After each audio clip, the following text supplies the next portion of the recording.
quelque part dans la campagne grenobloise. Cet hélicoptère va faire quelque chose de formellement interdit.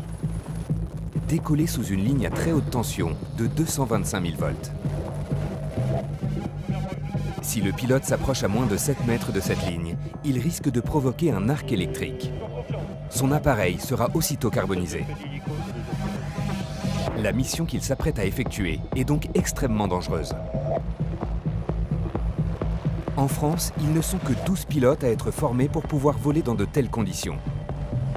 Ce jour-là, nous sommes avec le plus expérimenté d'entre eux, Bruno, une légende dans ce petit milieu d'exception.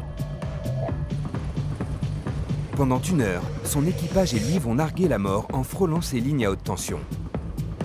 Leur objectif, repérer tous les dommages qui nécessitent une réparation urgente. On va dire qu'il y a 2 brins. Ouais, 2 brins. 2 bras coupés, ils pendent de... Oh, ils sont longs ceux-là. Ils sont longs, ouais. C'est 4 mètres. 4 mètres. Ouais. Urgence P2. Là, travaux à faire en STH. Hein. Ouais. Derrière Bruno, un ingénieur répertorie scrupuleusement tous les dégâts recensés. S'ils ne sont pas réparés au plus vite, les conséquences peuvent être très graves. C'est déjà arrivé que les câbles pètent, pas dû au givre, soit dû à des amorçages de foudre. Et donc après, ça peut, on va dire, vriller une tête de pilote, ça peut créer des dégâts chez les tiers. Bruno et son équipe travaillent pour la société qui entretient les 100 000 km de lignes à haute tension du réseau français, le plus vaste d'Europe. On les surnomme les lignards. Après chaque repérage comme celui-ci, ce sont eux qui treuillent les nacelles qui permettent à des ouvriers hyper spécialisés de réparer les lignes abîmées, parfois sans couper le courant. Un travail de très haute précision, à plus de 60 mètres du sol, où chacun risque sa vie. Imaginez par exemple ce qu'une rafale de vent pourrait provoquer lors d'une intervention comme celle-ci. Donc le vent, bon, comme on travaille quand même relativement près, un peu contraignant parfois, quand ça dépasse les 20 nœuds, ça fait 35 km/h. Ça nous complique un peu la vie quand même. Hein. C'est l'un des métiers hors du commun que nous allons maintenant vous faire découvrir. À plusieurs mètres sous la surface de l'eau. Alors on n'a plus de communication? Perchés sur des lignes à haute tension, traversés des pieds à la tête par un courant de 225 000 volts, faut déplacer ça, hein? Ou encore en équilibre sur des mâts d'éoliennes de plus de 50 mètres de haut. Faut toujours être le plus précis possible. Des hommes risquent quotidiennement leur vie sur des chantiers de l'extrême. Ce qu'on va se faire, c'est mettre en place tout le dispositif pour venir vous chercher. Entre la peur de faire une chute au-dessus d'un vide de plus de 150 mètres. Les gars sont habitués, mais bon, il faut faire attention quoi. Et le risque de se faire électrocuter sous l'eau. Allô? Ah, j'ai toujours rien. Hein. Ils narguent la mort pour protéger, bâtir ou réparer. Je suis prêt, je descends, j'ai pris 2 sanglots rouges, s'il faut, je les sécurise. On dialogue au sifflet, ça marche? Pour les secourir en cas d'accident, des pompiers d'élite s'entraînent durement à intervenir dans n'importe quelle condition. Doucement. Parfait. Ce sont les hommes du GRIMP, le prestigieux groupe de recherche et d'intervention en milieu périlleux. Je vais vous aider. Pendant plusieurs semaines, nous les avons tous suivis sur leur théâtre d'opération. Francis, je veux que tu prennes en compte les médecins IMP. Allez les gars, remontez! Au cœur de l'action, nous avons partagé leur stress. Le virage n'est pas conforme à ce qu'on a demandé sur les plans. S'il continue à pleuvoir, on va arrêter. Leur joie. Tu viendras me voir pour un petit doliprane. Voilà, Et leurs échecs. C'est à toi de le régler, tu es un sauveteur, parle.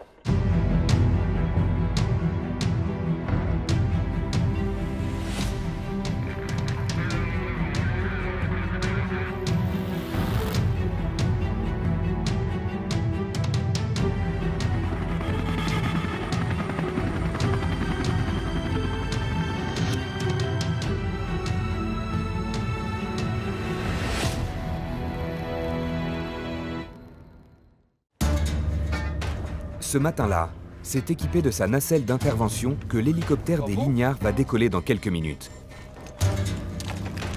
Les 2 hommes qui vont y prendre place, ce sont eux, Didier et Olivier. Mais avant, ils doivent enfiler une combinaison très spéciale. Toutes les pièces, en fait, tous les éléments de la combinaison Sans conducteur. sont conducteurs. Que ce soit chaussures, chaussettes, combinaisons. Et tous les éléments, en fait, Sont reliés donc, par des pressions. Voilà. Il faut qu'il y ait une continuité parfaite de toute la tenue. Quand on opère sur une ligne à haute tension, il ne faut surtout pas être isolé du courant. Car qui dit isolation, dit échauffement. En l'occurrence, il serait tellement fort que les deux hommes brûleraient comme des torches instantanément. L'autre problème quand ils seront là-haut, c'est la communication avec l'hélico. Le champ électrique provoque des brouillages. Il faut donc utiliser une radio très particulière. Donc c'est pas un micro en fait qu'on a devant les lèvres, il prend les vibrations en fait donc de la gorge, des cordes vocales. Les micros classiques, on n'entendra quasiment rien. Avec le vent, le bruit de l'hélico, le déplacement d'air de l'hélicoptère, ça ferait vraiment un brouillage pas possible. Et ben, on est parti. Une fois équipés, Olivier et Didier rejoignent leur nacelle. Le métier de lignard existe depuis le 19e siècle. Il est considéré comme l'un des plus dangereux au monde. Et vous allez voir que cette réputation n'a rien d'exagéré. Avant de partir, on va peut-être assembler la boule déjà sur 2 boulons. Voilà. Et surtout, J'ai deux longs à Benoît. ouais, comme ça permet de... Un seul boulon. Ouais. Ou alors des longs. Pas la rentrer. Ouais, il n'est pas passé. Ils sont pas assez longs. Même les longs. Ah Et d'accord. les tiens sont encore un peu plus courts en plus. À bord de leur nacelle, la vie d'Olivier et Didier ne tiendra qu'à un fil. Ou plutôt à un câble, celui qui les relie à l'hélicoptère. C'est pour cette raison que la liaison radio entre eux est cruciale. Car Joël, le pilote de l'hélico, ne peut pas les voir depuis son poste. Si la communication est rompue pendant l'opération, toute l'équipe sera en danger. On a l'hélico et on a la nacelle. Dans la nacelle, nos camarades de monteurs qui interviennent sont également nos yeux pendant toute la phase d'approche et pendant tout l'accrochage. Voilà. Donc en fait, on est un petit peu un équipage à 4. Nous, on pilote et eux, dans toute cette phase d'approche, sont nos yeux. Ils vont nous dire à monter, à descendre, à droite, à gauche, en avant, en arrière. Voilà. Si pour une raison X ou Y, on n'a plus du tout de radio, à ce moment-là, on a des gestes, c'est-à-dire qu'on secoue dans la nacelle pour dire voilà, stop. Et à partir de ce moment-là, toute l'intervention s'arrête et on est ramené à la DZ. La DZ, c'est la drop zone, ou zone d'atterrissage. Avant de décoller, Joël s'assure donc de la qualité de la liaison. Pour Olivier, je vous reçois 5-5. Ouais, on te reçoit fort et clair aussi, Didier, ça marche. Qui c'est qui va guider? C'est toi, Olivier? Ok. Joël s'élève doucement au-dessus de la nacelle. C'est la corde principale qui en supporte le poids. Les deux autres, plus petites, sont là pour l'empêcher de tourner sur elle-même une fois en l'air. Si les lignards peuvent être traversés par 225 000 volts sans problème grâce à leur combinaison, il faut absolument protéger l'hélicoptère. C'est pourquoi ces cordes rouges sont isolantes. Et vous verrez bientôt que ce détail est très important. Perché à 30 mètres du sol, l'équipe se rapproche de la zone d'intervention. Pendant ce temps, David, le chef de chantier, ne les perd pas de vue depuis sa voiture. On a la nacelle, on te positionne. 50 pour poser. David surveille les communications radio en permanence. Tu as élargi la corde? Ouais, on change de corde. Et vous écoutez toujours ce qui se dit comme ça? C'est important? Ouais, c'est important ouais, pour pouvoir les suivre en permanence dans leur... S'ils ont un souci, s'ils ont une demande, s'ils ont une question, il faut que je sois capable de leur répondre le plus rapidement possible. L'hélico est maintenant tout proche des boules de signalisation qu'il faut réparer. Guidé par des lignards, il progresse prudemment vers la ligne. Un mouvement trop brutal et les occupants de la nacelle pourraient tomber dans le vide.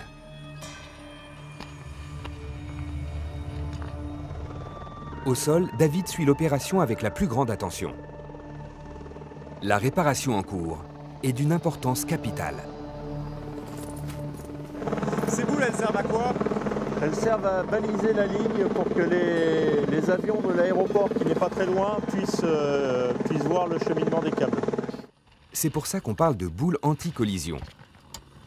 Sans elle, les accidents seraient fréquents, car un avion à pleine vitesse n'a absolument pas le temps de distinguer les lignes. Tu la tiens? Oh, c'est bon, c'est serré. Première mission réussie pour nos lignards. Grâce à l'hélicoptère, elle aura duré 2 minutes 30. Sans lui, elle aurait pris une bonne demi-journée. Mais l'utilisation d'un hélicoptère est parfois risquée. Cette fois, les conditions étaient idéales. Mais les 2 prochaines interventions seront une autre paire de manches.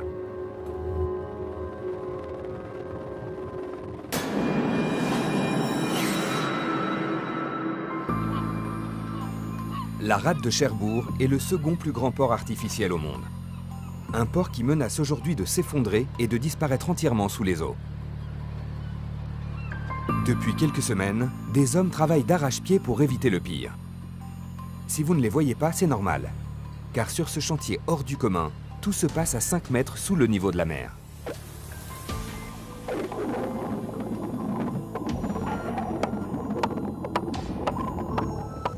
Là, j'ai terminé la 76. C'est Luc qui est aux commandes de ce chantier sous-marin. Il dirige une équipe de 8 scaphandriers qui livrent une course contre la montre pour empêcher l'effondrement du quai.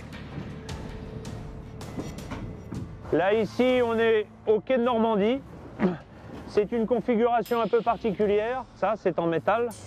C'est des pale-feuilles. Nos réparations, nous, elles concernent ces gabions-là qui, comme un peu partout, ont tendance à se corroder au niveau des serrures. Et après, eh bien, on risque l'éventration d'un gabion si c'est pas réparé. Les gabions, ce sont ces énormes tonneaux d'acier remplis de pierres et de sable. Le quai en béton repose entièrement dessus. Chaque tonneau est composé de pale-feuilles, sorte de planches d'acier qui s'imbriquent les unes dans les autres. Et les serrures dont parle Luc, ce sont les jonctions entre 2 planches. C'est le point faible de la structure, où la rouille attaque en priorité. Avec le temps, l'eau finit par s'infiltrer à l'intérieur du tonneau qu'elle déchire petit à petit, jusqu'à l'éventrer complètement. Et donc, pour pallier à ça, on soude un système de renfort. Ça permet de reprendre les efforts du rideau et empêcher toute éventration par la poussée des matériaux qui sont dans le gabion. Pour bien comprendre l'enjeu de ce chantier, Luc nous emmène sur le quai. Ici, les premiers symptômes d'un futur effondrement sont déjà visibles. Donc là, ça commence comme ça. Le terrain s'en va et avec le phénomène des marées, l'eau à chaque fois, à chaque pleine mer, remonte là-dedans et ramène un peu de terrain. Donc c'est dangereux d'avoir un terre-plein avec des cavités comme ça. Il faut donc remédier à ça. Dans le jargon, on appelle ça un flash. Comme son nom l'indique, le phénomène apparaît sans prévenir, ce qui le rend d'autant plus dangereux. Ça peut se passer d'une façon instantanée quand un engin, par exemple, passe là. Et moi, j'ai déjà vu des engins de chantier s'enfoncer dans des flashs comme ça, même plus gros que ça, beaucoup plus gros. L'apparition des flashs indique un effondrement imminent. Et pour nous montrer les dégâts qu'ils peuvent provoquer, Luc nous emmène de l'autre côté du port. Regardez ces trous béants. À cet endroit, il y avait autrefois un quai et une route qui s'étalait sur plus de 50 mètres. Donc là, on est en présence d'un flash. C'est le rideau qui a complètement explosé. Avec la corrosion, ça donne ça. Tout le terrain repart à la mer. Évidemment, il ne faut pas passer le jour où ça arrive. Ici, le sable et les pierres qui constituaient le remblai des gabions ont été rejetés à la mer. Puis le quai a été entièrement avalé par la marée. Luc et ses hommes sont là pour stopper le phénomène.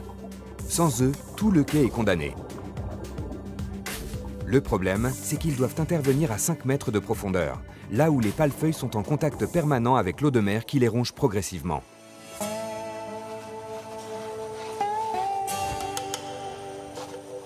Ouvrier scaphandrier depuis plus de 30 ans, Luc a travaillé partout sur la planète.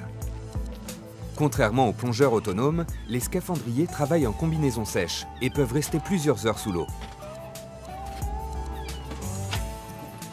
Leur casque reste aujourd'hui encore très rudimentaire. Alors pour décompresser, on n'a pas accès à notre nez, donc les casques sont équipés de ce qu'on appelle un bourre-pif. C'est cette tige-là, et avec ça on arrive à se boucher les narines. Donc suivant le profil du nez, moi par exemple j'ai le nez bourbon, vieille France, donc là le truc je le mets tout au fond et on se débrouille avec ça. De toute façon il n'y a pas d'autre solution. Le petit masque de plongée sportive, c'est vite arraché. Les scaphandriers sont reliés à la surface grâce à une sorte de cordon ombilical qu'on appelle le narguilé. Il est composé de 3 tuyaux de couleurs différentes qui permettent d'alimenter le plongeur en air, de connaître sa profondeur et d'assurer les communications radio.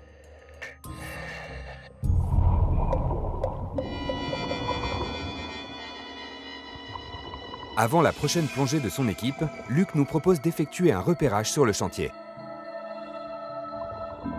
Donc là, nous sommes en présence des guides qui vont nous emmener sur les chantiers qui sont en cours. Celui-ci nous emmène sur un chantier vers le sud, celui-ci vers un chantier qui est pratiquement en face, et celui-ci nous emmène là où on veut aller.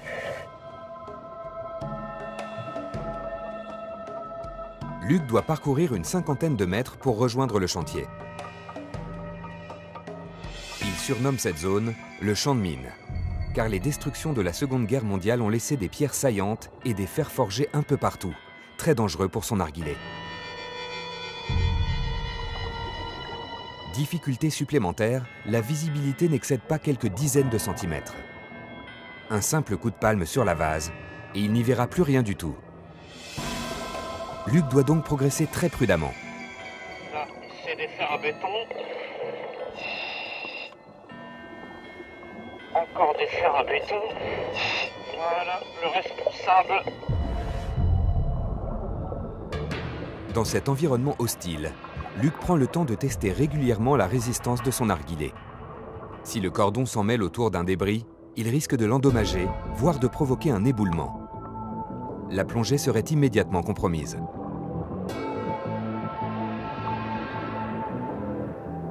Au bout de quelques minutes, Luc atteint enfin le chantier.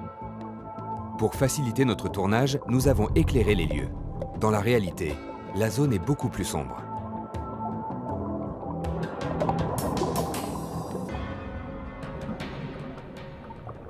Là, on arrive sur l'un des sites.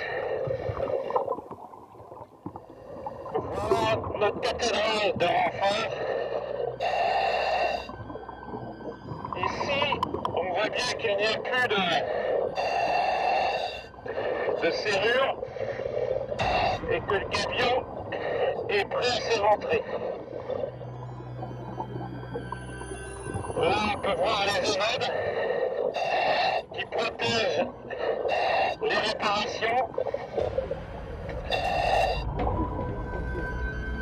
Les anodes, ce sont ces grandes barres de métal de plus de 80 kg chacune. Elles ne sont pas là pour soutenir le quai, mais pour protéger les réparations. Alors pourquoi protéger tout ce métal? Ça, c'est un problème physique. Car dès que l'on met un bout de métal dans de la mer, on crée un champ électrique. Et ces champs électriques altèrent le métal. C'est ça la corrosion.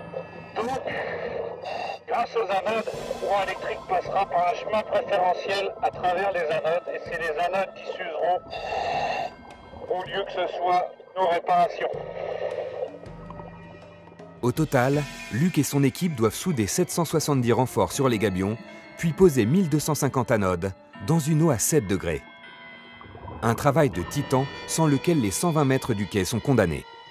Et vous découvrirez bientôt qu'une telle entreprise ne supporte pas le moindre imprévu.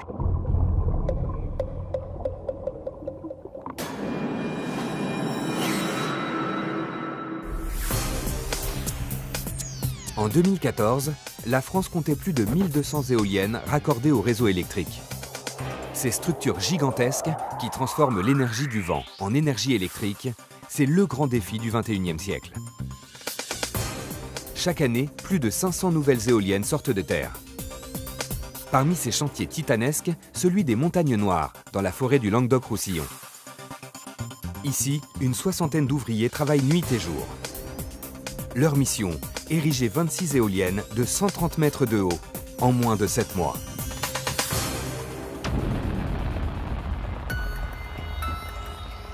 Mais ce matin-là, nous sommes déjà au 81e jour de travail et seules 8 éoliennes ont pu être installées. La raison de ce retard considérable tient en un mot, la météo. Il est 8 h du matin et aujourd'hui encore, le temps est exécrable. Bonjour messieurs. Bonjour. C'est Bernard. Ça va? Ça va et toi? Ça va. Je viens de recevoir le mail de Laurent là, pour le béton. Du coup, vous poussez à demain? Le béton est annulé en mercredi, jeudi. On passe le mardi, jeudi. Et ça dure. De toute façon, tes deux coffrages sont prêts? Ça y est, je viens de finir. Ok. Bastien, avec le gilet jaune, est ingénieur. C'est le chef d'orchestre des travaux. Et depuis 8 mois, les imprévus sont pour ainsi dire son pain quotidien. La journée est compromise. On regarde les conditions, voir si elles se dégradent ou si ça va dans le bon sens. On va attendre midi. Pour votre info, c'est pareil, hein, sur le levage, il ne se passera pas grand-chose, trop de vent pour nous. Ce socle en fer de 3 mètres de profondeur, c'est l'armature des fondations. C'est là que le béton devait être coulé aujourd'hui. Puisque l'opération est reportée à cause de la météo, Bastien va vérifier la qualité du ferraillage. Ouais, ils ont bien ligaturé. Ouais. Oh, même les espacements entre les ferraillages sont bonnes, on y met un pied. Il y a 30 tonnes d'acier qui ont été montées à la main par 5 ouvriers et on vérifie leur travail avant que le béton soit coulé sur le massif. Je vais faire une inspection visuelle du coffrage à l'extérieur, vérifier la mise à la terre aussi également. Avec leurs 130 mètres de haut, les éoliennes sont des cibles parfaites pour la foudre. Elles doivent donc être reliées à la terre comme un paratonnerre. Une étape aussi importante, c'est vérifier la mise à la terre du massif qui est tout interconnecté au ferraillage du béton armé et qui sert à dissiper l'énergie ou l'électricité en cas de défaut électrique ou en cas de foudre. Parce qu'une éolienne peut évidemment prendre la foudre. Donc il faut s'assurer que la connexion est bien faite pour que l'énergie se dissipe dans la terre après un peu plus loin à l'extérieur du massif. Sans cette précaution, elle risquerait d'être détruite dès le premier orage. Satisfait de cette première inspection, Bastien décide d'aller contrôler la route d'accès pour les camions chargés de béton liquide, les fameuses toupies. Là, une mauvaise surprise l'attend. La dernière tempête a fait plus de dégâts que prévu. Je sais qu'à la 25, t'en as un qui est tombé aussi ce matin, t'as pas pu faire le plein d'essence. Le camion s'est arrêté. Bon. T'as une pelle? Je sais pas, quand est-ce que tu pourrais venir le dégager? Demain. Demain? Oui, j'ai personne, je vais renvoyer tout le monde. D'accord. Bastien et son équipe repartent à pied. Ils ne peuvent pas se permettre d'attendre que la voie soit dégagée. Car le mât d'une éolienne doit être livré demain sur un autre site. Il veut s'assurer que tout est en ordre. Là, pareil, il te manque un boulon. Hein. Et là aussi. Et du coup, là, les cosses, tu les fais quand? Avec la câblette? Le plus gros souci, c'est l'anticipation sur les opérations de levage. Une fois que toute l'équipe de grutage est mobilisée, on ne peut plus se permettre de perdre une journée pour reprendre un talus, une plateforme ou quoi que ce soit. L'équipe vérifie donc que les ouvriers ont bien respecté chaque détail, chaque mesure du plan de construction. On regarde la zone de montage de flèche.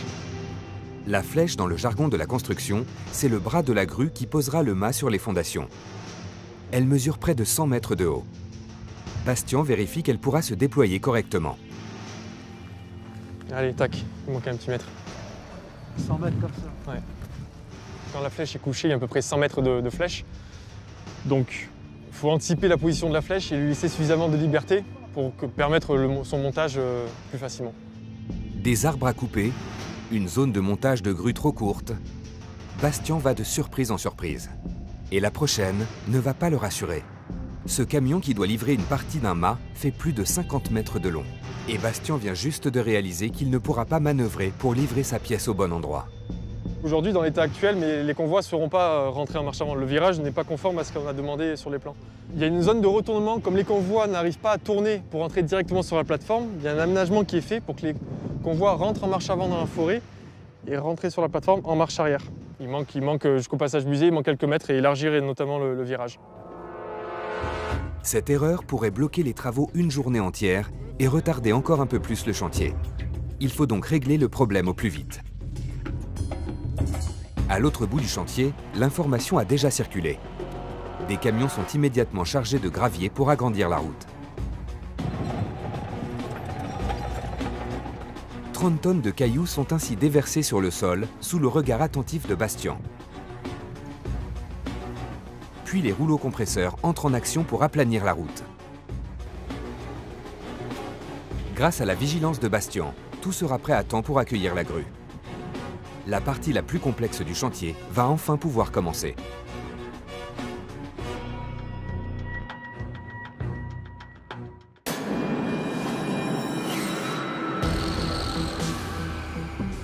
Quelque part sur les falaises qui dominent Monaco, au bord de la Méditerranée. Il est 9 h du matin. Christophe, pilote d'hélicoptère depuis 25 ans, s'apprête à réaliser un vol particulièrement périlleux.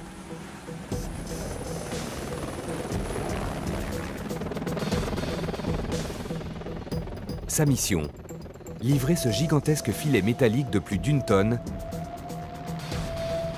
à des ouvriers cordistes qui l'attendent, perchés au-dessus du vide. Ce filet anti-éboulement permettra de sécuriser l'autoroute et les habitations situées en contrebas. Si l'opération est risquée, c'est parce que le poids du filet atteint la charge maximale autorisée pour un hélicoptère de ce type. Manœuvrer dans ces conditions est très difficile. D'autant que la proximité de la mer peut modifier brutalement les conditions météo. Là, on peut se retrouver dans les nuages en l'espace de 10 secondes. Ça évolue très très vite. Donc 10 secondes, quand on positionne des filets entre 3 et 4 minutes, il y a un moment, on peut se retrouver dedans. Donc ça, il faut l'anticiper. Christophe doit aussi tenir compte des rafales de vent qui peuvent plaquer son appareil sur la paroi. Les vents vont arriver de la mer, vont taper sur les falaises et on va prendre tout le vent sous le rotor. On est un peu sur une masse d'air instable, très compliqué pour descendre, pour monter, voilà. Pour les cordistes, attraper un filet de plus d'1 tonne au-dessus d'un à-pic de 150 mètres nécessite une concentration extrême.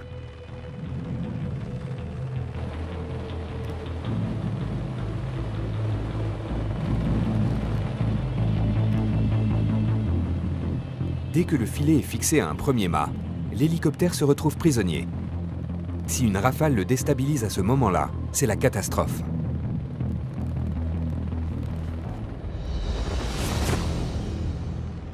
Or, ce matin-là, le cordiste chargé de poser la dernière fixation rencontre les pires difficultés.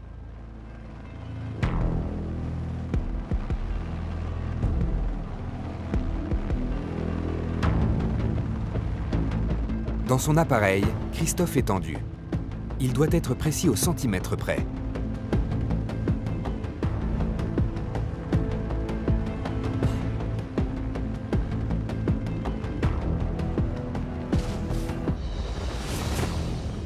Soudain, c'est la délivrance.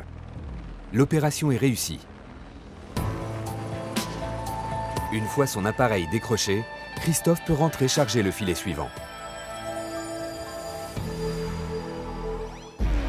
Sans le filet d'acier qui le retient, cet énorme rocher de 6 tonnes pourrait s'écraser à tout moment sur la route qu'il domine. Nous sommes sur la Côte d'Azur, entre Monaco et Menton. Depuis 1 an, 65 ouvriers cordistes travaillent dans des conditions extrêmes pour sécuriser les falaises qui surplombent l'asphalte.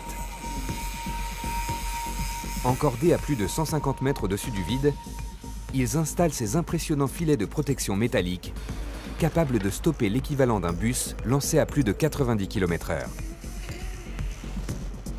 Le chantier prévoit de sécuriser plusieurs dizaines de kilomètres de falaises.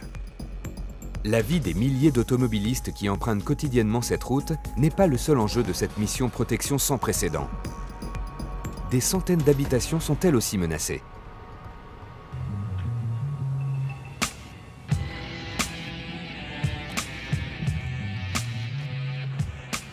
Le chef de ce chantier hors norme, c'est lui, David. Ce matin, il accueille un petit nouveau, Ahmed, qui vient juste de terminer sa formation de cordiste. Il est tout neuf, c'est pour ça qu'il est un peu dur. Voilà. Après, petit à petit, tu resserres, tu détends, tu verras à peu près hein, quand tu es sur... Maintenant, ils l'ont pris. Chaque nouvel arrivant, on est tenu de fournir le matériel. Pour les contrôles de pays, tout ça. Comme ça, on est sûr que le cuissard, on sait d'où il vient, on a les dates, les numéros, et les contrôles sont faits régulièrement. Allez Ahmed, t'es prêt? On va aller voir tes collègues. C'est la première fois qu'Ahmed va travailler en conditions réelles. La pression est forte. Entre cordistes, il est impératif de pouvoir se faire une confiance absolue. Bon Juju? Ça va. Bon, pour aujourd'hui, ouais. On a un petit nouveau là. Il y a Ahmed. Donc tu vas y équiper 2 cordes. Ok. Et il vient venir avec toi, tu le surveilles. Ok. Ahmed, tu seras avec Juju. Il va t'expliquer ce qu'il faut faire. Ahmed va devoir prouver à David qu'il ne s'est pas trompé en le recrutant. Mais au moment où notre recrue s'apprête à descendre, David est appelé d'urgence de l'autre côté de la falaise. Alors qu'ils évoluaient en plein milieu de la paroi, des ouvriers sont tombés sur un nid de frelons asiatiques. Salut. Comment tu vas? Et toi, tu vas bien? Oui. J'ai trouvé le nid de frelons. Il est où? Il est dans la falaise là. D'accord. L'accès, il est assez difficile. L'accès, il est sur corde. Donc c'est moi qui vais y aller. Okay. Mais il faut que tu me prêtes tout ton matériel et que tu me conseilles ça pour marche. Aller. Parce que j'ai les gars, je dois travailler sur la zone. Et j'ai les gars, je peux pas les mettre à côté. Quoi. Les frelons, c'est dangereux. S'il te plaît. Alors, fais-moi ton matériel. Donc là, on a les gants de sécurité. Il y a la combi. Avec celle-là, tu auras peu de problème. Voilà, je vais t'aider, on va la mettre sur la zone là-bas parce qu'il y a un peu de marche pour accéder. Allez, on va sur la zone. Puisque le spécialiste de la neutralisation de ces nids ne peut intervenir sur la paroi, c'est David qui va le faire à sa place. Le nid est caché dans une faille. Les frelons asiatiques sont très agressifs et leurs piqûres dangereuses, parfois mortelles. David doit donc enfiler une combinaison intégrale qui va beaucoup gêner sa progression.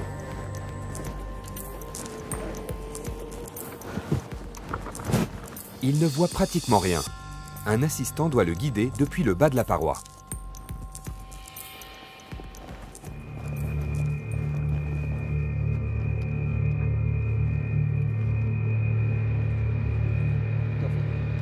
Ok David, tu descends de 3 mètres.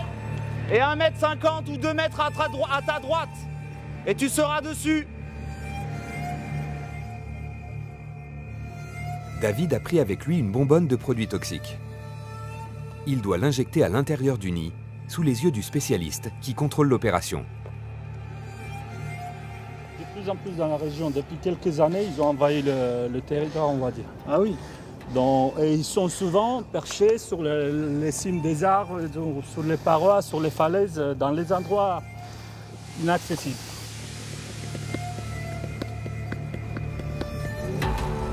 C'est bon David?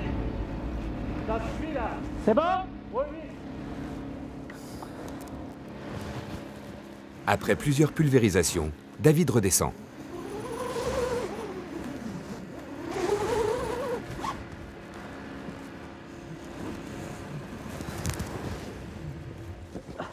Dans la combi, là, il fait un peu chaud, hein. Ça se voit un peu, j'ai transpiré quand même. On n'est pas en plein été en plus. Non, en plein été, ça va être terrible. Quand je les ai rebalancé le produit, il sort du nid et il va me taper dans la visière du masque pour essayer de m'attaquer. Ils sont bien gros, là. Ah oui? Oui. Donc, si ça pique, je pense que ça fait très mal. Donc je pense que... Demain, vous allez pouvoir attaquer si vous avez besoin sur la zone. Donc... Impeccable. Jusqu'à demain. Bon, merci Adriano. Bonne chose de fête. Avec plaisir, à la prochaine. À la prochaine, Yano. Allez, ciao, à plus. Ciao, à bientôt. Ciao. À peine en bas, David repart en direction d'Ahmed, la jeune recrue dont il veut surveiller les premiers pas sur le chantier. Mais en chemin, il repère quelque chose d'anormal. Ses cordes rouges et bleues ne sont pas attachées comme elles devraient. Pour comprendre ce qui se passe, regardez ces images. Chaque cordiste est soutenu par 2 cordes. La bleue, qui lui sert à se déplacer pour travailler, et la rouge, qui est sa corde de sécurité en cas de problème. Normalement, ces 2 cordes devraient être sur 2 points d'accroche différents, ce qui n'est pas le cas ici. David intervient immédiatement, car les 2 cordistes qui n'ont pas respecté cette règle élémentaire se mettent en danger. le risque, il faut être sur 2 points. S'il y en a un qui lâche, ils partent pas tous les deux en même temps. Ils sont 2 sur les mêmes points, que là au moins ils sont séparés chacun de leur zone. Si David a les yeux partout, c'est parce qu'il est responsable de la sécurité de ses hommes. Une mission qui lui tient très à cœur. Allez, c'est parti Ahmed, on va voir de suite si tu te rappelles de tout. C'est pour ça qu'il tient à superviser personnellement la première sortie d'Ahmed sur le terrain. Le novice va bientôt basculer dans le vide, au-dessus d'un pic de plus de 100 mètres. Sa tension est palpable. Là, tranquille Ahmed, t'affole pas, c'est normal. Bon Juju, c'est bon? Tu le prends en main? Ahmed n'a fait aucune erreur. Il est prêt à travailler sur le chantier. Rassuré, David va pouvoir se concentrer sur autre chose, car une nouvelle opération très délicate l'attend.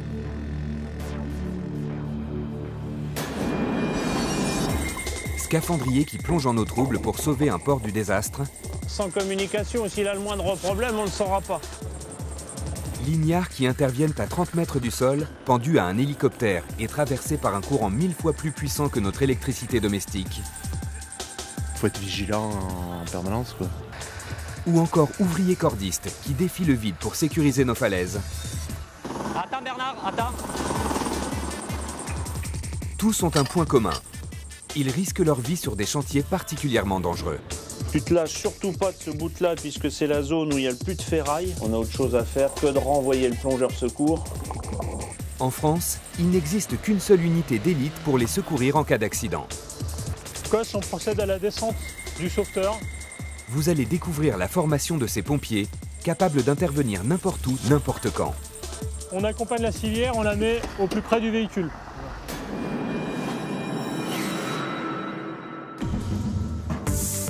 Dans l'Isère, tout près de Grenoble, une seconde équipe de lignards s'apprête à monter dans sa nacelle. C'est l'heure du dernier briefing. Tout le monde est concentré. On va commencer par les baliseurs. Donc je vois que il n'y a qu'une ampoule. Vous n'avez pas pris 2 ampoules. Un baliseur, c'est cette lumière fixée sur la ligne pour avertir les avions du danger. L'une d'entre elles est cassée. Il faut la changer. L'entretoise, elle est en phase extérieure? Ouais, on la voit d'ici. C'est l'entretoise qu'on voit pendre. L'entretoise permet d'éviter que 2 lignes se touchent et provoque un court-circuit. À l'œil nu, les monteurs comprennent que ce modèle a plus de 40 ans. On vérifie si on a bien la taille des clés pour le boulon attitré. Ce serait ballot. Sinon, il faut faire demi-tour. Les vieilles entretoises, toi qui es vieux, c'est bien du 22? 22, il me semble. Hein? Ouais. Des fois, c'est du 23. Ouais, 23 aussi. Des fois, c'est du 23 aussi. Tu veux une 23? Eh, Guide, amène une 23. Je crois qu'on en a du 23. Vous avez le préfond pour la boule? Ouais. 23 et 24. Super, merci. Cette fois, nos lignards vont donc effectuer 2 opérations au cours du même vol. Ils devront opérer le plus vite possible, car l'heure de vol en hélico coûte près de 6 000 €. Le facteur temps est une source de stress supplémentaire à gérer. L'appareil commence son approche. La nacelle va se positionner sur le câble de phase, celui où passent les 225 000 volts. À ce niveau de tension, le comportement du courant n'est plus le même. Il faut être très vigilant. David, le chef de chantier, ne quitte pas ses hommes du regard. Le souci avec des tensions tellement élevées, c'est qu'il n'y a pas besoin de toucher le câble pour prendre le courant en fait. Chez vous, tant que vous ne touchez pas un câble, une prise de 120 volts, vous ne prenez pas le courant. Là, une fois qu'on arrive à des distances qui sont moins de 50 cm, un arc peut se déclencher, hein, un arc électrique peut se déclencher et vous prenez le courant, quoi. L'approche de la ligne est toujours un moment périlleux. Les pilotes font leur maximum pour ne pas mettre la vie des monteurs en danger. Et lorsqu'ils touchent enfin le câble, écoutez bien ce bruit.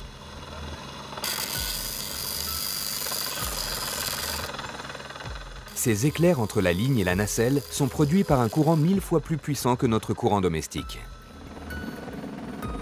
Selon les conditions météo, cet arc peut frapper les lignards à plus de 3 mètres.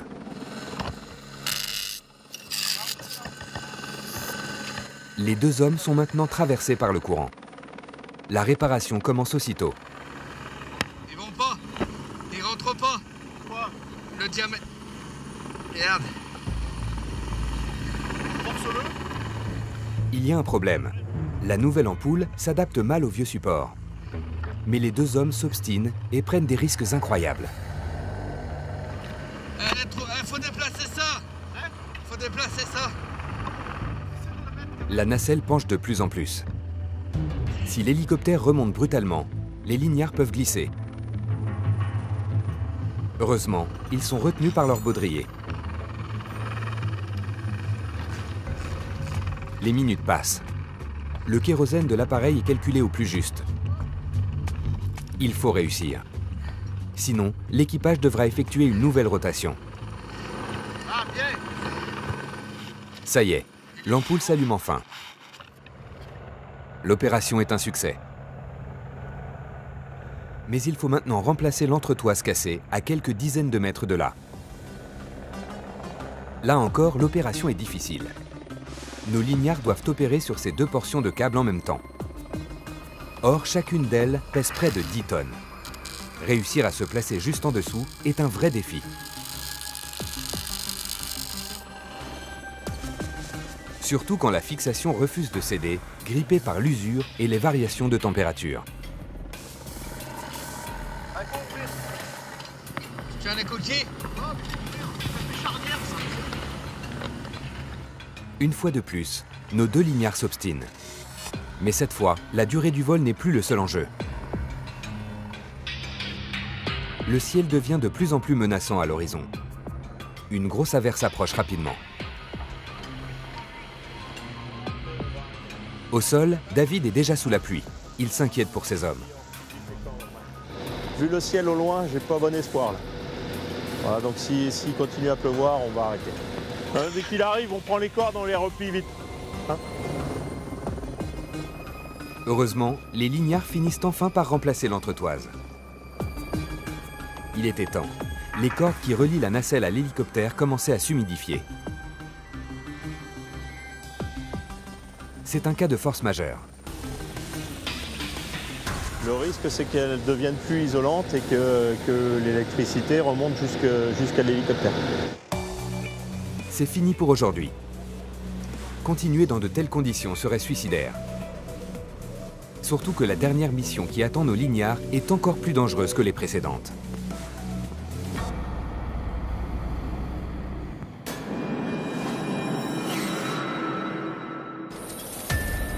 Ces hommes qui s'équipent au bord d'une petite route de Lozère sont des pompiers d'élite.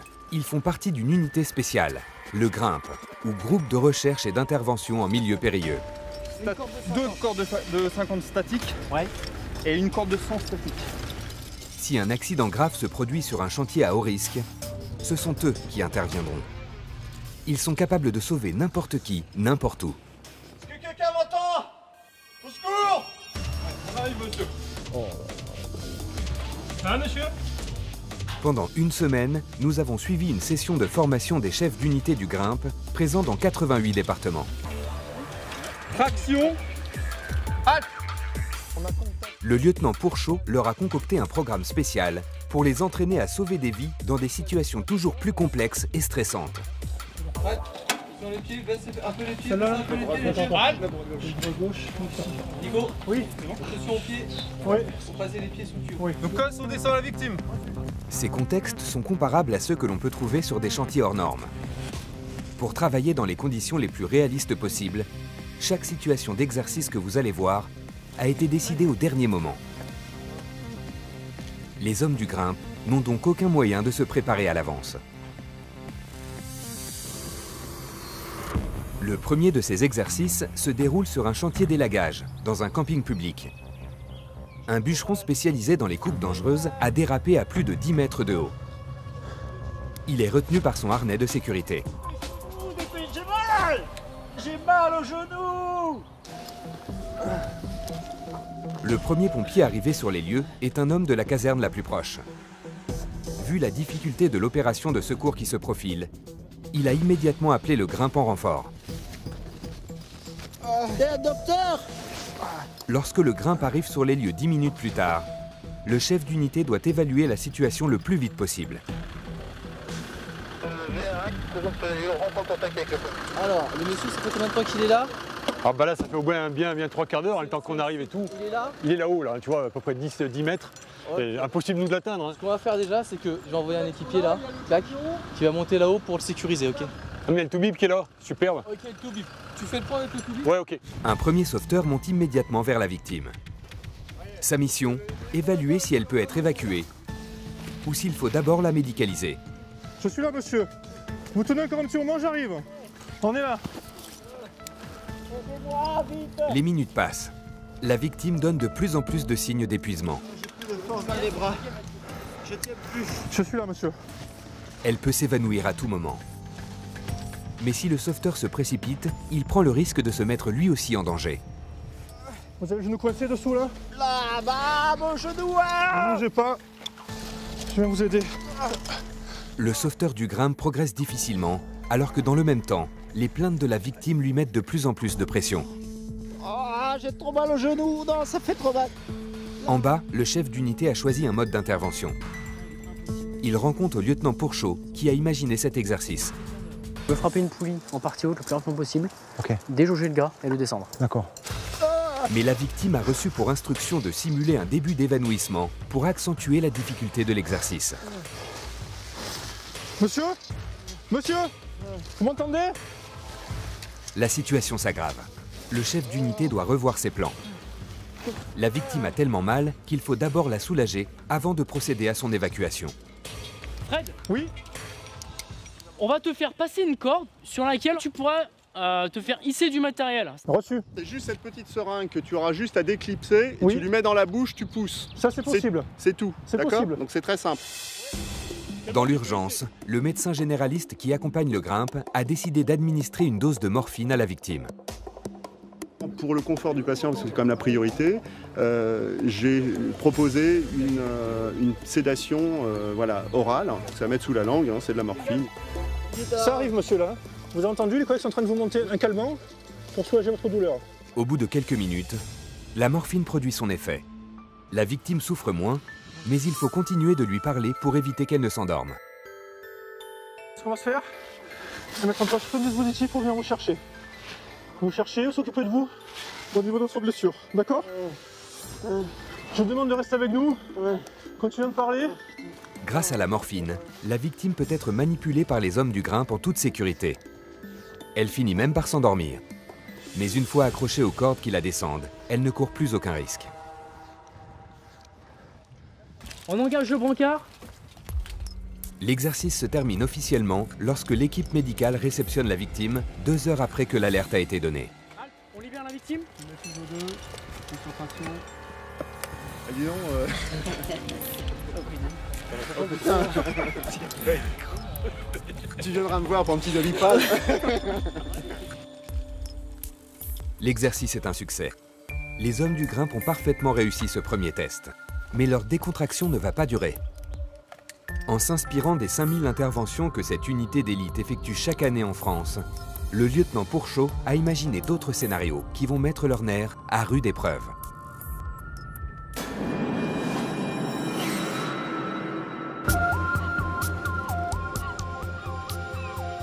Ce matin, le soleil réchauffe la rade de Cherbourg. Dans son bureau, Luc prépare la prochaine plongée de ses scaphandriers. Il vérifie les courbes des marées. Je fais des calculs préalables pour savoir où aller travailler et de quelle heure à quelle heure par rapport à la marée. Donc ça, c'est une courbe de marée qui nous donne les pleines mers, les basses mers. Et moi, je cherche des créneaux pour pouvoir travailler d'une façon sereine là-dedans. Luc vérifie également la météo. Si le vent se lève et souffle trop fort sur les embarcations des scaphandriers, leur sécurité peut être menacée. Salut Luc. Salut les gars. Samuel, Sagaz. De ce beau temps. Bonjour. C'est beau Cherbourg, hein. N'oubliez pas, c'est le plus beau pays du monde. Et dites-le partout. Aujourd'hui, les plongeurs de Luc vont devoir traverser le fameux champ de mines où traînent des ferrailles et des blocs de béton qui peuvent les mettre en danger. Le briefing est donc particulièrement important. Donc celui qui plonge aujourd'hui, c'est Samuel, ce matin. Tu suis bien le guide qui va vers le sud, le plus sud, jusqu'au chantier. Tu te lâches surtout pas de ce bout-là puisque c'est la zone où il y a le plus de ferraille. Donc il faut être très vigilant. Le gars qui va donner du mou dans le narguilé tient bien le plongeur pour pas que Samuel reste bloqué au fond. On a autre chose à faire que de renvoyer le plongeur secours dès le matin. Alors n'oubliez pas, la sécurité, les ferrailles au fond, on va pas s'empatouiller là-dedans. C'est un vrai champ de mine.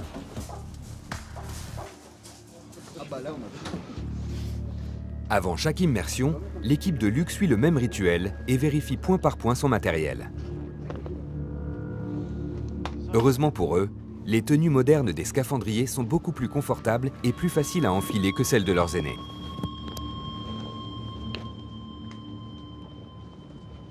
Donc là, on a des manchons qui garantissent l'étanchéité au niveau des poignets.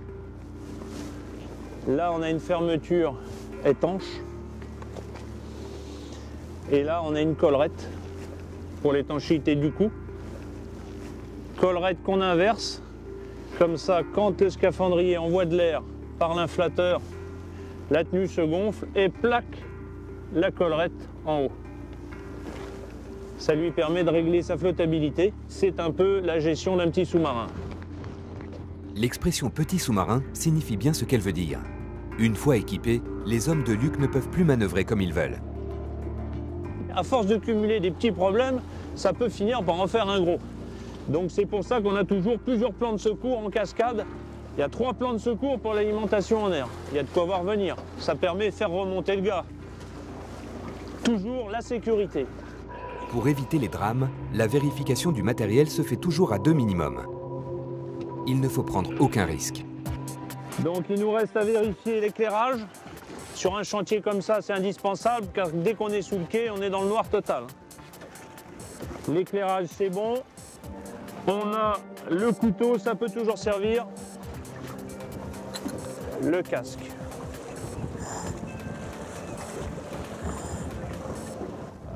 La fixation du casque est assurée par une araignée à 5 points. Et les réglages, c'est quelque chose de très personnel. C'est ce qu'il vient de nous dire. 2, 1. On lui met les réglages qu'il veut.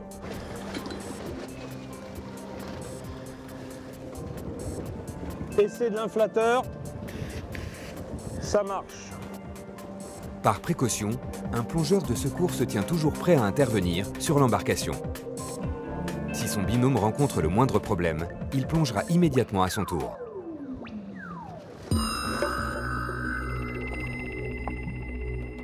Samuel s'élance pour 3 heures de plongée dans une mer à 7 degrés. Les soudures sous-marines sont très complexes à effectuer, car l'eau est 20 fois plus dense que l'air et les écarts de température y sont 20 fois plus importants. Pour ne rien arranger, Samuel doit souder en 3 passes successives. Autrement dit, il a 3 fois plus de chances de rater son geste et de fragiliser encore plus la pièce à réparer.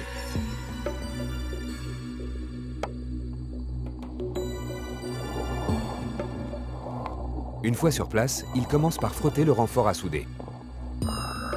S'il présente le moindre défaut, il faudra tout recommencer.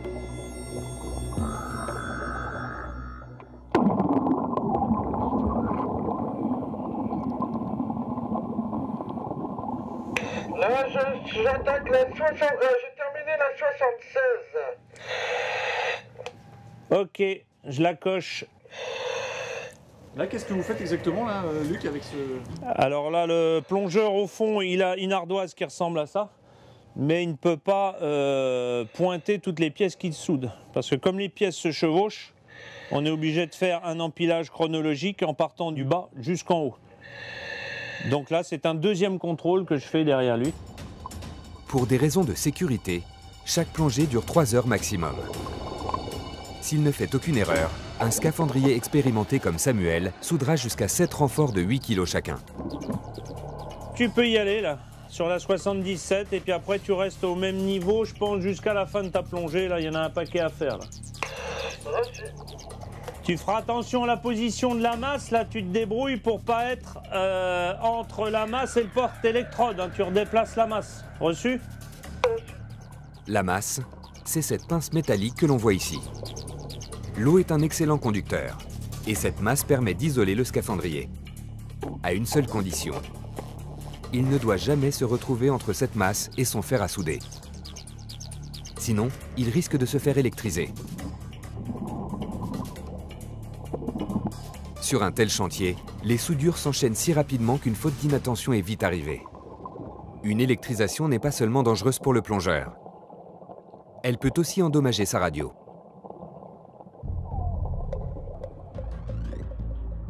Ce jour-là, alors que Samuel a presque fini sa plongée, il simule une coupure brutale de la communication avec la surface. Luc intervient aussitôt. Tu me reçois, 1, 2. 1, 2, Sam. Allô? Allô? Ouais, j'ai toujours rien. Hein. Qu'est-ce qui se passe, Luc, là? Bah là, on n'a plus de communication. Donc je vais pas le laisser là-dessous sans communication. S'il a le moindre problème, on ne le saura pas. Ça arrive souvent, ça, des problèmes de communication comme ça? Eh bien, en soudure, c'est fréquent parce que les micros et les haut-parleurs qu'on a dans les casques usent très très vite en soudure parce qu'on crée une électrolyse qui détériore assez rapidement ces pastilles-là. En temps normal, non, c'est rare. Donc là, je vais faire des rigodons pour lui dire de revenir, qu'on répare, c'est comme là.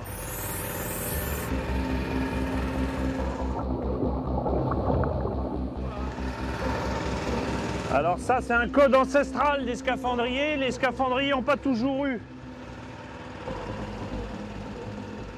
N'ont pas toujours eu le téléphone. Donc autrefois, ils communiquaient avec des codes comme je viens de faire là.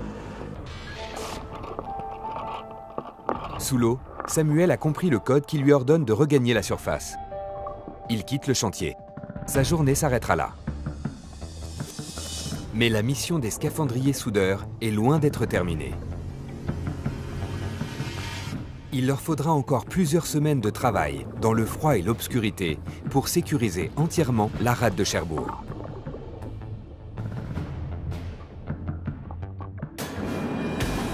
Bâtisseur d'éoliennes géantes, il faut toujours être le plus précis possible. Spécialiste des interventions sur des lignes à très haute tension, Il rentre pas. Cordiste qui joue avec la mort au-dessus du vide. Attends Bernard, attends. Ou encore pompier spécialisé capable d'intervenir sur n'importe lequel de ces chantiers hors normes. Ils prennent des risques insensés pour travailler dans des conditions extrêmes. Faut déplacer ça. Leur but, dominer leur peur et surmonter les aléas climatiques ou matériels pour terminer leur mission dans les temps, coûte que coûte.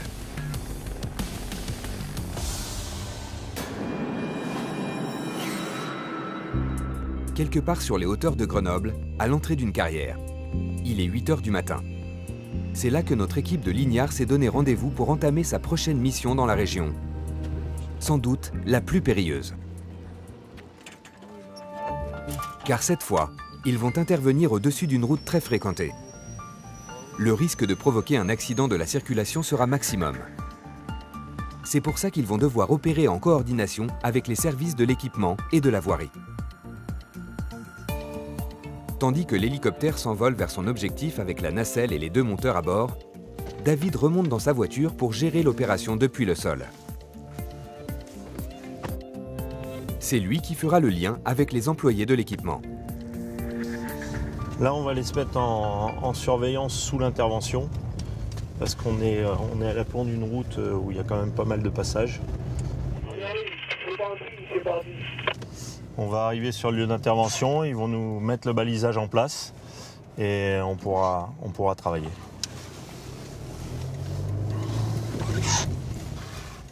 Première étape, une fois sur place, déterminer au mètre près l'endroit où sera positionnée la nacelle.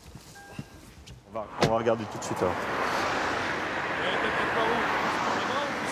Là, on va attaquer sur les manchots qui sont là. Là-bas. Donc il y en a un qui est là.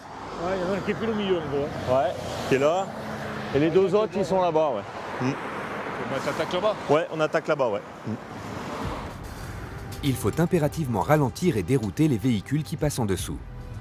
Car un boulon qui tomberait d'une trentaine de mètres de haut sur une voiture roulant à 70 km/h transpercerait son pare-brise comme une balle. Allez, hélico pour David. Donc on termine de mettre le balisage en place et vous interviendrez bien sur le terne qui est côté Grenoble. Le risque de faire tomber un outil est d'autant plus important que les réparations à effectuer sont bien plus difficiles que les précédentes. Car c'est le câble lui-même que les lignards doivent réparer. Des brins se sont effilochés. Il faut les reprendre avec des torsades métalliques qui, une fois posées, constitueront une gaine protectrice, comme une sorte de pansement. Donc, il commence à enrouler les différents éléments qui vont composer la sécurisation. Il y a en tout un peu plus d'une vingtaine d'éléments, donc ils vont reproduire ce geste-là une vingtaine de fois sur chaque manchon. Le problème, c'est que les torsades métalliques sont volontairement difficiles à positionner. Le but, une fois placées, c'est qu'elles ne bougent plus. Du coup, les lignards doivent travailler en force. D'abord à coups de tournevis pour les enrouler correctement autour du câble.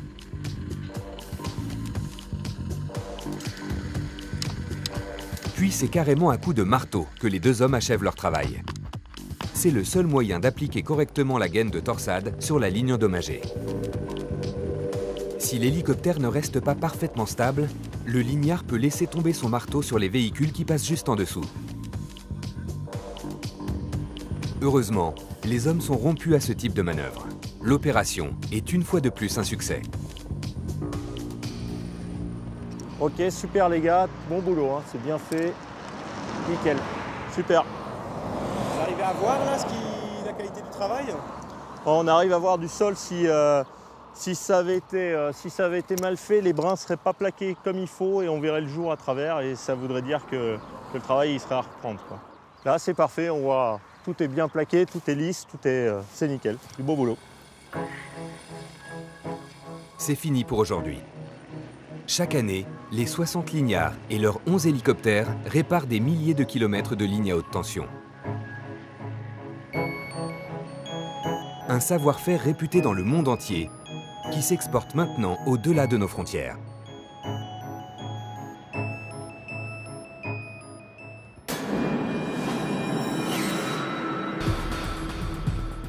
Sur la Côte d'Azur, le chantier de sécurisation des falaises au-dessus de Monaco se poursuit. David, le chef des ouvriers cordistes, va diriger une opération très dangereuse pour ces hommes. La livraison de matériel par voie aérienne. Bernard, le pilote de l'hélicoptère, a besoin de son aide pour trouver des repères visuels. Bernard, est-ce que tu me reçois? Oui, je le reçois, oui. Ouais, c'est David là, c'est moi qui vais te guider. Tu vas faire une rotation de barre là où je suis en face, tu vas aller récupérer la foreuse à côté et la mener au même endroit. Pour que les filets de protection métallique tiennent, il faut les accrocher solidement dans de la roche saine qui ne risque pas de s'effriter. On appelle ça un point d'ancrage. C'est ce qu'on voit sur cette image. Derrière ce boulon se trouve une barre de fer qui peut s'enfoncer jusqu'à 9 mètres de profondeur. Ce sont ces barres que l'hélicoptère doit livrer aux ouvriers prépositionnés au-dessus du vide. Les gars sont habitués, mais bon, il y a toujours à faire attention, quoi. Parce que bon, ça bouge quand même un petit peu, les machines sont lourdes. Ah, Bernard, je suis en face de toi là, tu me vois? Attraper plusieurs barres en même temps quand on est suspendu à une corde est très risqué. Ici, le danger n'est pas de tomber, mais de se blesser gravement en prenant un mauvais coup.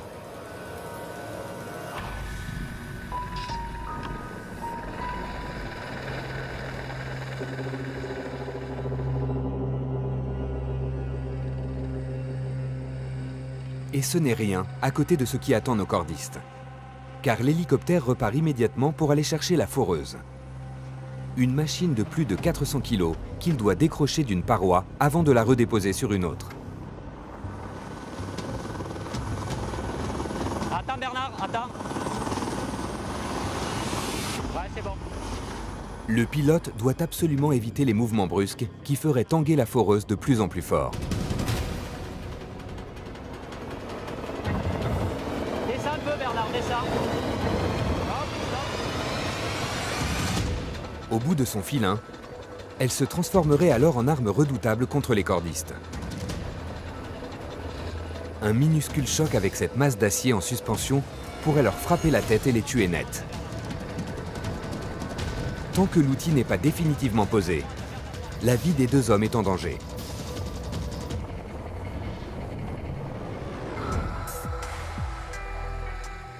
Heureusement, l'opération est réussie. Quelques minutes plus tard, les ouvriers cordistes, toujours en équilibre sur l'éperon rocheux, commencent à forer la falaise.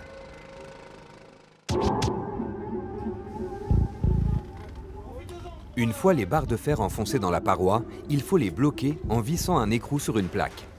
C'est le fameux point d'ancrage qui retiendra la roche.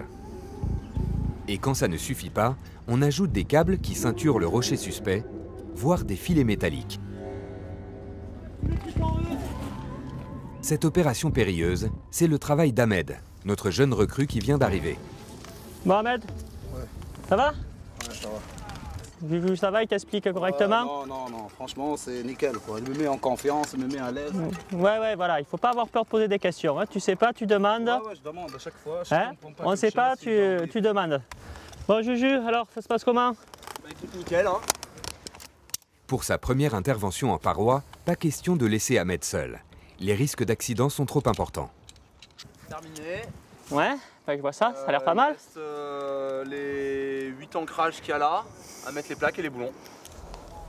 La difficulté pour Ahmed, c'est de gérer à la fois son équilibre, son adresse et sa force. Faut que tu essaies que la plaque elle reste à peu près droite, Ahmed. Hein? Voilà. Faute d'expérience, il a encore un peu de mal à trouver la position idéale. La clé, prends-la de l'autre côté, tu vas voir. Comment? Il faut que tu mettes voilà, dans ce sens. Tu vois, elle accroche dans ce sens. Dans l'autre sens, elle n'accroche pas. Dans l'autre sens, là tu dévisses. Voilà. C'est pas comme ça.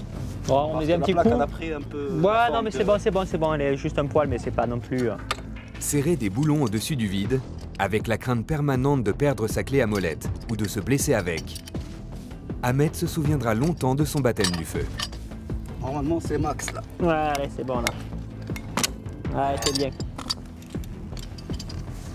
Bon, ben c'est bon, tu continues le reste. Hein. À la fin de la journée, David est satisfait. Cette section du chantier est sécurisée pour un bon moment. Oh, il y en a pour une centaine d'années. Ah oui? Oui, une fois que c'est bloqué, c'est bloqué. Après, c'est la corrosion qui rentre en jeu, des barres, tout ça, qui n'ont plus la même efficacité. Mais bon, dans 100 ans, c'est déjà pas mal. On reviendra, oui. On reviendra dans 100 ans. Ce chantier de sécurisation des falaises entre Monaco et Menton doit durer encore plusieurs mois. Allez les gars, remontez! Louis! Faites journée! Des milliers d'automobilistes et d'habitants de la Côte d'Azur peuvent remercier ces acrobates de l'extrême. Grâce à eux, ils pourront continuer de vivre et de conduire en toute sécurité.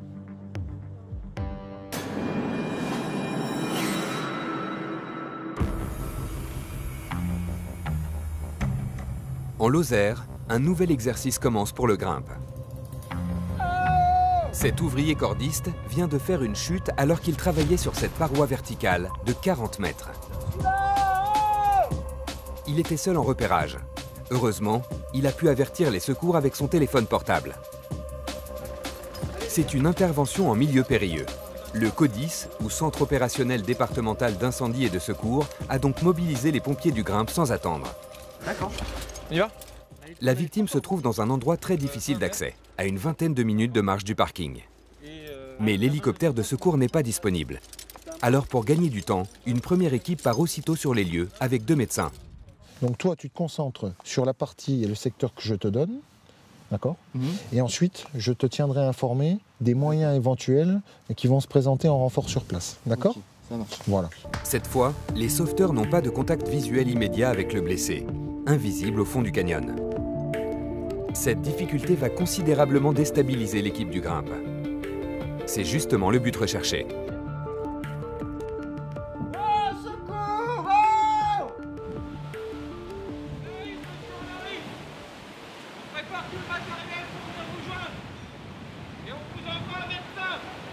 C'est long, hein, j'ai mal! Quelque part dans la roche se trouve un passage étroit qu'on surnomme la Chatière. Il permet d'arriver ici sous le sommet. De là, les sauveteurs pourront apercevoir la victime. Le problème, c'est qu'ils ne trouvent pas l'entrée. De l'autre côté du canyon, le lieutenant Pourchaud suit toute l'opération. Ce retard l'agace. Il met en danger la vie de la victime.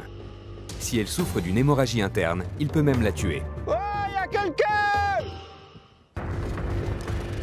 Lorsque la deuxième équipe se présente, la Chatière vient à peine d'être trouvée. Là, t'as l'entrée de la Chatière qui est là. L'entrée de la Chatière, elle est où? Là. On va pouvoir descendre dans la Chatière. Un pompier s'engage dans le minuscule boyau, bientôt suivi par le médecin. Allez, vite! Lorsqu'ils rejoignent enfin la victime au fond du canyon, il s'est écoulé plus de 2 heures. Le blessé est épuisé. Au niveau de la tête, monsieur, vous aviez votre casque, on est d'accord? Il n'y a rien du tout? Non, pas de... J'ai pris une... Vous avez pas mal à la tête? Pas envie de vomir? Rien du tout? Apparemment, une simple fracture de la jambe. C'est une bonne nouvelle. Mais la victime n'est malheureusement pas au bout de ses peines. Car il faut maintenant la remonter en civière 40 mètres plus haut. Tu recules ton pied un peu, Raph, t'avances un peu ton pied dans le vide. Ok, là ça me paraît pas mal. Encore un peu, encore un peu. Les hommes du Grimpe décident de mettre en place une tyrolienne de plus de 100 mètres de long avec un treuil électrique pour remonter le brancard. Il faut absolument éviter de survoler des arbres et de tendre la corde sur un mauvais axe. Or, il y a un problème. Alors que le premier point d'accroche a été trouvé sans difficulté au sommet, au fond du canyon, les hommes hésitent. Francis de Nico 07. Les cordes sont en bas, elles sont en point fixe en attente. Quelle est la conduite à tenir pour Nico 06 et est-ce que je peux me mettre à disposition du médecin? La multiplication des difficultés leur a fait perdre leurs repères et surtout leur confiance en eux. Fais-moi un compte rendu là, je veux savoir l'état de l'ancrage rapidement là. C'est important, c'est vital, rapide. J'ai juste un doute sur un ripage de la sangle. Il faut vraiment y aller pour que ça ripe. Mais le lieutenant Pourchaud n'est pas là pour les cajoler. Ce stress, ils doivent apprendre à le gérer. C'est la vie d'un blessé qui est en jeu. Et ça fait maintenant 3 heures qu'il attend. Adjoint, ici le chef d'unité. On veut des phrases claires, nettes et précises. Que ça ne discute pas 3 heures à la radio. Donc les ordres du chef, c'est est-ce que l'ancrage est fiable, oui ou non?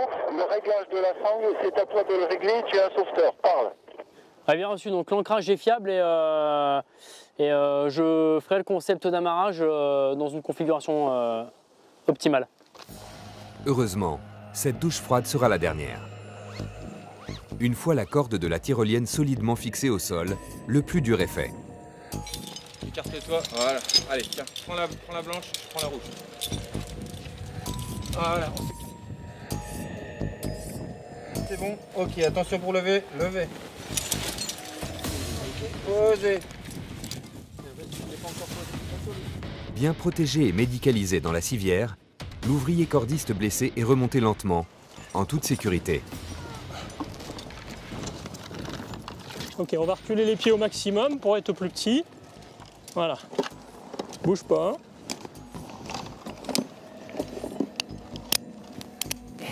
C'est verrouillé, c'est verrouillé. Ça, il faut le... Il est dans quel sens? C'est bon? Ok. Je peux relâcher un peu? Vas-y, relâche les pieds. Ok. Tu peux commencer la traction, je te préviens dès qu'elle décolle du bas de la tire. Ok les gars, traction.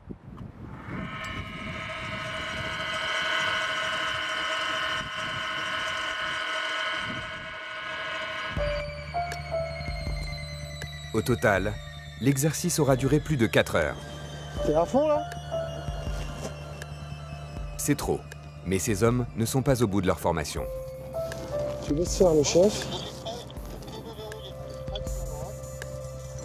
Le départ il s'envolera pas, arrête de le tenir, prends la civière. À la fin de leur formation, ils auront acquis les réflexes qui leur permettront de faire face en urgence aux pires situations. Mais d'ici là, le lieutenant Pourchaud va leur mener la vie dure.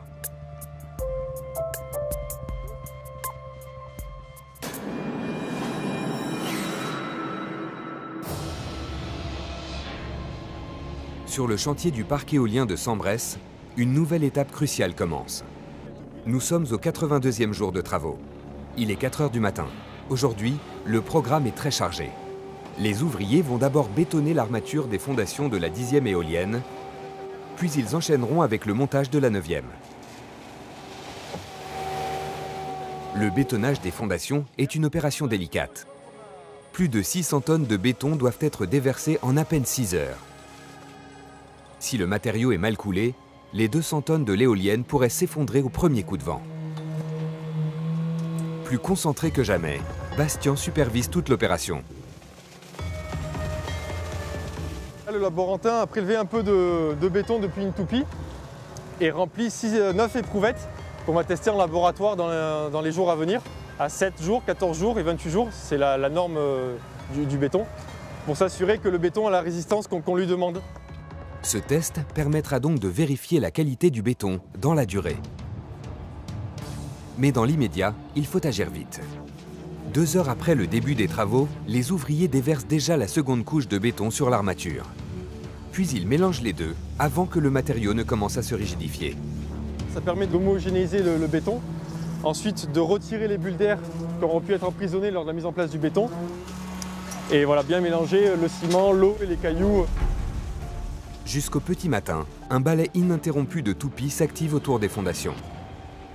La texture de chaque livraison est systématiquement vérifiée. Ce test n'a rien à voir avec la qualité du béton dans le temps. Si la densité n'est pas bonne, il ne pourra pas se mélanger correctement. Et Bastien devra refuser la livraison. T'es à combien là 16. Tac. Impeccable. Là on est parfaitement dans les clous, on est à 16, c'est ce qu'on demande, c'est parfait. 16, c'est l'indice maximum de fiabilité. La densité du béton est bonne. Les ouvriers peuvent continuer le coulage sans problème. À 10 h du matin, Bastien peut être satisfait. Le coulage des fondations de l'éolienne numéro 10 est un succès. Mais sa journée est loin d'être terminée. Un peu plus loin, les tests de la grue qui va permettre de monter l'éolienne numéro 9 viennent de commencer. Le chantier a pris un tel retard que Bastien a beaucoup de pression sur les épaules. Je venais justement aux nouvelles, savoir où t'en étais sur le montage de ta grue. T'en as pour combien de temps à peu près? 2 heures, 2 heures et demie? Ouais, à peu près. On va compter 1h30, 2 heures, le temps de relever, faire le contrôle, le test de charge et tout. Et l'objectif c'est monter 3 sections, 4? 3 sections, la 4e tu peux pas la mettre sur un nacelle je crois. Le planning est serré. Allez, bon courage. Cette grue est louée spécialement pour une durée limitée. Il faut des très grosses grues, il y en a très peu en Europe. C'est très difficile de les avoir aussi sur nos chantiers, donc on est soumis au planning des autres chantiers qu'il peut y avoir en Europe. Il y a plusieurs tests qui sont faits et qui durent à peu près donc 2 heures, 2 heures et demie, en espérant qu'on aura au bout de ces 2 heures et demie de test le feu vert du bureau de contrôle pour pouvoir monter la première pièce de l'éolienne. Attends un peu Greg, le câble là il est sur ta droite, normalement il commence pas sur la gauche. Boulons, câbles et accroches, tout doit être minutieusement vérifié. C'est bon Greg. Attends. C'est un ingénieur d'un bureau d'études indépendant qui effectue le contrôle. Pour le fonctionnement du flash. Ouais, le flash c'est bon et l'anémomètre tourne là. C'est très important. Non seulement c'est obligatoire, mais en plus c'est très important parce que ça permet de vérifier que les instruments sont bien raccordés et qu'ils fonctionnent normalement.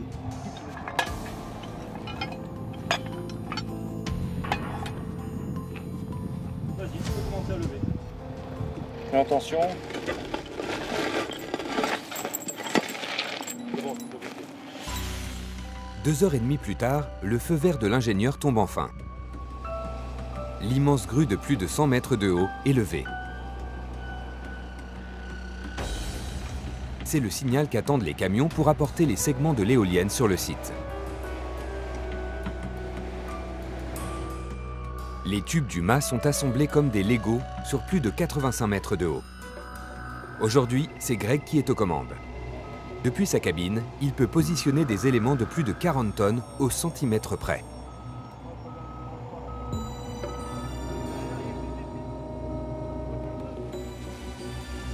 La sécurité des ouvriers qui les fixent dépend entièrement de lui.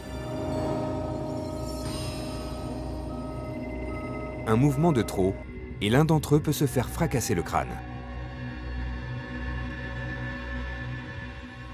Il faut toujours être le plus précis possible. Et ça c'est le grutier, mais c'est aussi la personne qui est là-haut avec la radio qui fait. Faut vraiment faire au poil.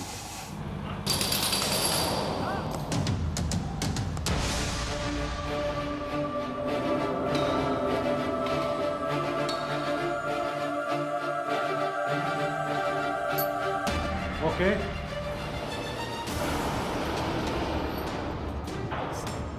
Stop. Stop. À l'intérieur des tubes, les ouvriers assemblent les blocs un par un à plus de 50 mètres de haut. L'équivalent d'un immeuble de 15 étages.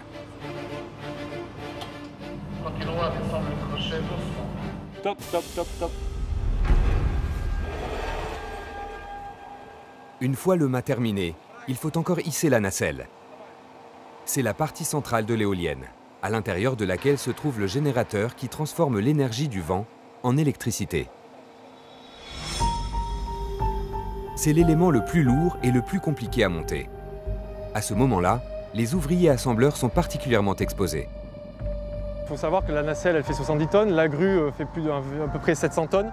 Donc ce sont des poids énormes et vous avez vu qu'il y a des hommes qui sont pas loin de ces charges-là. La jonction est donc un moment très impressionnant. Car lorsque la nacelle est suspendue à près de 90 mètres de haut, aucune machine ne peut la positionner au millimètre près. L'opération doit s'effectuer manuellement. Là, la grue ne peut pas orienter la nacelle. Donc on a des hommes avec des cordes qui vont chacun leur tour à l'aide de talkie-walkie et du guide qu'il y a tout en haut de la tour, diriger la nacelle pour pouvoir assembler ensuite tous les boulons de la nacelle à la tour et ensuite guider l'opération de levage. Après la nacelle, il faut encore poser le rotor, puis les 3 pales de la machine. Au total, l'assemblage d'une seule éolienne prend une journée entière. Et si tout s'est bien passé aujourd'hui, Bastien et ses hommes savent qu'ils devront redoubler d'efforts dans les semaines à venir. Il leur reste encore 15 éoliennes à monter avant la mise en service du parc.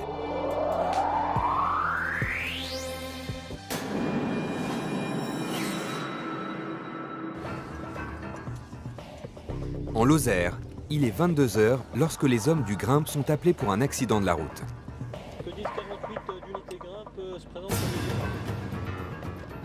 La victime est un ouvrier qui rentrait d'un chantier de nuit en vélo. Il est tombé dans le ravin, une vingtaine de mètres plus bas. La victime, elle est ici, là. Vous voyez là, où j'éclaire? Là, on voit un truc qui brille, juste à côté, là. Vous avez la victime. Une fois de plus, c'est le lieutenant Pourchaud qui a imaginé le scénario. Les gendarmes, est-ce que le vélo, je vais pouvoir le déplacer? Vous en avez besoin pour l'enquête? Bon. Vous avez fait les marquages? Nous, on a pris des photos, c'est bon. Vous pouvez me le déplacer, le vélo? Ah ben oui. Impeccable. Il fait froid, la visibilité est réduite et les hommes sont fatigués par leur précédente intervention de la journée. Le risque de prendre une mauvaise décision ou de faire une erreur de manipulation est donc beaucoup plus important. Tu me fais la fiabilisation de l'ancrage véhicule. Donc là, la priorité, c'est c'est déjà en collaboration avec les gendarmes d'assurer notre protection. 2, j'ai localisé une victime en contrebas du parapet. Donc là, c'est rapidement de prendre des dispositions pour qu'on puisse envoyer une équipe d'abordage. L'équipe d'abordage, ce sont les hommes dépêchés en premier auprès de la victime. Je suis prêt, je descends, j'ai pris 2 sanglots rouges, s'il faut, je la sécurise. Ok. J'ai le sac d'approche, on dialogue au sifflet, ça marche? Ça marche. Le sifflet permet de communiquer dans le noir, car une rivière coule en contrebas et son bruit couvre la voix des sauveteurs. Difficulté supplémentaire, leur approche est compliquée par le risque de faire tomber des pierres sur la victime. Progresser rapidement malgré ses handicaps est justement le challenge de cet exercice. Tu peux t'engager. Descendre seul par-dessus un muret comme celui-ci n'est pas un problème. En revanche, faire passer un brancard sans endommager les cordes, ni mettre en danger la vie de la victime, est beaucoup plus compliqué. Et l'obscurité n'arrange rien. Je vous fais monter le treuil, le rig, c'est bon, t'as ce qu'il faut? Monter un treuil sur le toit du camion permettra de surmonter l'obstacle du muret pour descendre en rappel jusqu'à la victime. Du mou sur C1, du mou sur C2. Le treuil se présente comme une structure triangulaire solide et facile à monter. En quelques minutes, les pompiers sont prêts. On procède à la descente du sauveteur sur le dispositif. Une fois en bas, mauvaise nouvelle. Le médecin constate que le cycliste est gravement blessé. Coincé sur le ventre, il ne peut pas bouger seul. Mais il est conscient. Dans ce genre de situation, pouvoir communiquer avec la victime est un avantage considérable pour gagner du temps. The side. The side? Here? Just here. Here. Okay. A little bit at the side and there. Thank you. Don't move. On a la chance d'avoir quelqu'un qui est encore conscient, qui a eu un traumatisme de crâne quand même. Il y a une douleur au niveau de la moelle épinière et au niveau de la colonne vertébrale qui protège la moelle épinière. Autrement dit, la suite s'annonce particulièrement dangereuse pour le blessé. Le manipuler sur une pente aussi raide est très dangereux. Dans son état, il risque d'être paralysé à vie. C'est assez compliqué comme intervention, oui. Parce qu'en plus, il est sur le ventre. Donc il va falloir le retourner avec le plus de précautions possible. Évacuer un homme touché à la colonne vertébrale nécessite un matériel adapté. Si l'équipe se trompe, la victime en subira les conséquences toute sa vie. Le collier cervical, on ne peut pas le poser. Par contre, avec l'ACT, on peut faire le travail du collier cervical. Ben voilà, c'est ça. Donc, on le retourne le plus vite possible. Mais on le retourne avec l'ACT. Le doute s'est installé au sein de l'équipe. Collier cervical ou attelle cervico-thoracique, il faut choisir sans tarder. Faire douter ces hommes et les obliger à se dépasser dans la difficulté, c'est exactement l'objectif que recherchait le lieutenant Pourchaud en choisissant ce scénario. On est sur une opération complexe parce qu'elle est de nuit et peut-être que de jour, elle aurait été complètement différente. Parce que déjà il y a le stress, il y a le refermement, la visibilité, le vent, le bruit, la fatigue aussi. Finalement, l'équipe choisit de poser une attelle. Cette technique nécessite d'attendre un troisième secouriste en plus du médecin. C'est pour ça que les sauveteurs ont hésité si longtemps.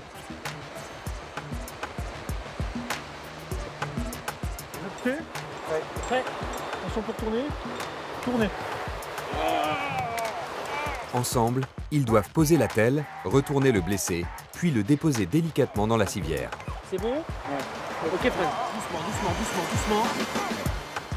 La tension est extrême. Dans la réalité, chacune de ces 3 étapes pourrait se terminer par une paralysie définitive. Or, ils savent que le lieutenant épie leurs moindres faits et gestes à quelques mètres de là. Tout ce qui a été mis en place a été bien mis en place et les choix que le chef d'unité a fait sur cette manœuvre et le choix tactique qu'il a choisi, il a pris que des choses très simples. Ce qui fait que la possibilité de se tromper a été réduite et il a bien percuté. Cette fois, c'est bon. Le blessé est perfusé, casqué et sanglé dans la civière. Le top départ est donné.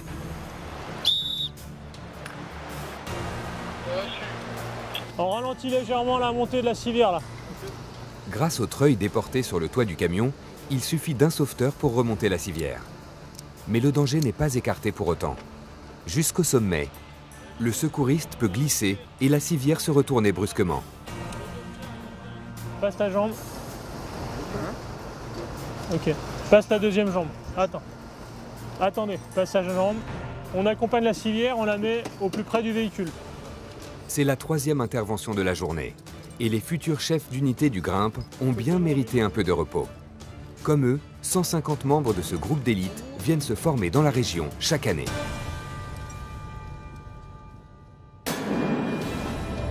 Qu'ils soient scaphandriers, lignards ou cordistes, en France, ils ne sont que quelques centaines de spécialistes à travailler sur les chantiers hors normes ou à sauver des vies en milieu périlleux. Nous ne les apercevons que rarement, et pourtant, c'est à eux que nous devons la qualité de nos infrastructures routières, électriques ou portuaires. Sur ces chantiers, ils mettent en jeu leur vie pour améliorer la nôtre.